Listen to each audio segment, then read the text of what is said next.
इसको सीधी सी भाषा में कहा जाता है ऐसी वर्ब जो सेंटेंस में टाइम दिखाने का काम करे। कोई आपसे पूछे टेंस क्या है, तो आप बोलोगे वर्ब की वो टाइप है जो टाइम दिखाती है। टेंस क्या है? वर्ब की एक टाइप जो सेंटेंस के अंदर क्या दिखाने का काम करती है, टाइप। जैसे मैंने आपको वर्ब में पढ़ाया था, मेन वर्ब क्या है? जो एक्शन दिखाए। हेल्पिंग वर्ब क्या है? जो स्टेट दिखाए। ऐसे ही टेंस क्या है? जो टाइम दिखाए। टेंस क्या है? जो टाइम दिखाए। अब ऐसी वर्ब जो टाइम दिखाने का काम करती है, इंग्लिश ने उसे मान लिया क्या? टेंस। इंग्लिश ने उसका नाम रख दिया क्या? टेंस। अब टाइम कैसे दिखाती है मैम ये? सपोज मैं आप सबको एक सेंटेंस बोलूं और उसमें मैं was का यूज करूं, WAS, तो कौन सा टाइम दिखा रहा है ये? पास्ट का। मैंने सेंटेंस भी नहीं बोला, ना सब्जेक्ट बताया, ना ऑब्जेक्ट, ना एक्शन, तुमने सिर्फ was देख के बता दिया पास्ट। अगर मैं विल यूज करूं तो फिर से मैंने टेंस नहीं बताया पर तुमने टेंस बता दिया। मैंने सेंटेंस भी नहीं बोला फिर भी तुमने टेंस बता दिया। सिर्फ किसकी मदद से? विल की मदद से। अगर मैं इज MR यूज करूं तो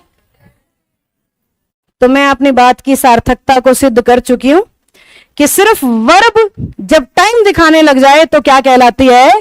टेंस। मैं आपसे टाइम पूछ रही थी और आपने टेंस का नाम बोला है। मैंने बोला वॉज क्या दिखाएगा, आपने बोला पास्ट। मैंने कहा विल क्या दिखा रहा है, आपने बोला फ्यूचर। मैं सिर्फ वर्ब बोल रही थी और आप क्या बताते जा रहे हो? टेंस या टाइम एक ही तो बात है। टेंस या टाइम एक ही तो बात है। तो बेसिकली हम कर क्या रहे हैं? वर्ब की मदद से टेंस पहचान दिया हमने। वर्ब देखते ही टेंस पहचान दिया। तो यहां दूसरी बात सिखा रही हूं, बचपन वाला ताता थैया वाला तरीका छोड़ना पड़ेगा। ताता थैया समझे क्या? ता है, ती है, ते है सिंपल प्रेजेंट, था, थे, थी सिंपल पास्ट, रा है, रही है, रे है, रहे हैं, रहेंगे ना, रहेंगे नहीं, रहे हैं प्रेजेंट, रहेंगे फ्यूचर, रहे थे पास्ट। हम यही तो करते थे बचपन में। अब हमारे पेपर में एक भी लाइन हिंदी में नहीं आनी तो ये था, थे, थी ढूंढोगे कहां? पेपर कौन सी भाषा में आएगा? इंग्लिश में। उसमें ताते थी ढूंढेंगे, ता है कि नहीं, ती है कि नहीं, तो पता लगे टेंस कौन सा है। समझे वो तरीका फेल क्यों है? आपने एरर करने हैं, आपने फिलर करने हैं, आपने इंप्रूवमेंट करने हैं, आपने अरेंजमेंट करने हैं, पैसेज करने हैं, सब इंग्लिश में आएगा। बिल्कुल वो हिंदी में ता लिख के नहीं देगा, समझ जाओ सिंपल प्रेजेंट और नौकरी पाओ, ऐसा नहीं होने वाला। तो ता, ते, ती को छोड़ो। वो तरीका बचपन में ही खत्म हो गया। और बचपन में क्यों खत्म हो गया? क्योंकि वो टीचर आपको ट्रांसलेशन सिखाते थे। मैं आपको एरर सिखा रही हूं। अगर ट्रांसलेशन आए ना पेपर में तो वो तातेती चाहिए। ट्रांसलेशन SSC में आता ही नहीं, स्टेनोग्राफर में थोड़ा बहुत आ जाता है तो उसके लिए हम बच्चों को करा देते हैं। अदरवाइज स्टेनोग्राफर को छोड़ के किसी भी पेपर में ट्रांसलेशन नहीं आती, एरर आते हैं, फिलर आते हैं, इंप्रूवमेंट आते हैं। और सबके लिए टेंस के रूल आने चाहिए, ना कि ताते ती आना चाहिए।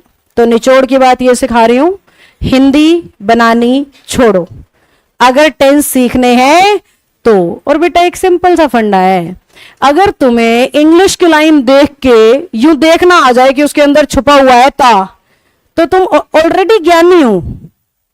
अगर इतनी एग्जैक्ट हिंदी तुम्हें करनी आती है तो तुम्हें सीखने की जरूरत ही नहीं है, तुम्हें टेंस ऑलरेडी आते हैं। सिंपल सा फंडा है। और अगर ताते थी ढूंढते ढूंढते था थे थी दिख रहा है तो फिर मतलब कॉन्सेप्ट हिले डुले हुए हैं, इमारत पूरी गिरी हुई है। समझ गए हम? तो किसी भी एंगल से वो ता था ते थे आपको सही साबित नहीं होने वाले। तो हमें क्या करना है मैम? हमें हर टेंस को उसकी वर्ब से पहचानना है ताकि इंग्लिश में सेंटेंस आए, हम वर्ब देखें और हमें टेंस पता लग जाए बिना हिंदी बनाए। बिना हिंदी बनाए टेंस कौन बता सकता है? वर्ब। जैसे अभी बताया था आपने, वॉज यानी, विल यानी, इज यानी, हिंदी थोड़ी बनाई, वर्ब ने बता दिया टाइम कौन सा है। तो ऐसे ही हर टेंस की अपनी एक वर्ब है, हर टेंस की अपनी एक वर्ब है, हर टेंस की अपनी एक वर्ब है। आपको उस वर्ब को अपने दिमाग में रखना है, बताऊंगी मैं, समझाऊंगी मैं, उस वर्ब को आपने अपने दिमाग में रखना है और इंग्लिश की लाइन में देखना है, टेंस पता लग जाएगा।